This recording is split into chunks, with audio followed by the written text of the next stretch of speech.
आमच्याकडे जेव्हा सोनं मोडीत येतं त्याच्यानंतर आम्ही पुढे काय करतो हे बघण्यासाठी हा व्हिडिओ आहे बरं का. हे बघा, एकत्र आम्ही जे मोडीत सोनं घेतलेलं असतं हे अशा मुशीमध्ये भरतो आणि त्याला मेल्ट करण्यासाठी आम्ही भट्टीमध्ये घालतो. ही आमची भट्टी आहे जी प्री हिटेड आहे. अगदी सावकाश ही भरलेली मूस आम्ही यामध्ये जमा करतो, ज्यामध्ये सोनं ठेवलेलं असतं. त्याचं तापमान प्री हिटेड असल्यामुळं 215 डिग्री सेल्सिअस आत्ता दाखवते आपल्याला. हे बघा, 1125 डिग्री सेल्सिअसला सोनं पूर्ण वितळल्यानंतर आपण हळू ती मूस बाहेर काढतोय. ती पूर्ण व्यवस्थित मिक्स व्हावं त्याच्यासाठी ते व्यवस्थित ढवळून घेतोय. हे बघा कसं लाल बुंद झालंय.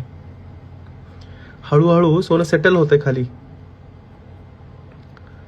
सोनं पूर्ण सेटल झाल्यानंतर आपण ते मुशीमधनं बाहेर काढून ठेवतो आणि मुशीला आजूबाजूला लागलेलं जे छोटे छोटे सोन्याचे पार्टिकल्स असतात ते काढण्यासाठी आपण व्यवस्थित मूस घासून घेतो.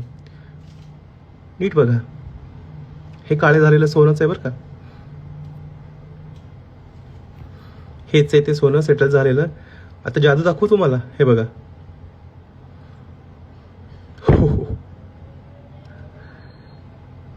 आपण आत्ता मेल्ट केलेलं सोनं हेच आहे. ते त्याच्या आता मूळ स्वरूपात आलेलं आहे, मूळ रंगात आलेलं आहे.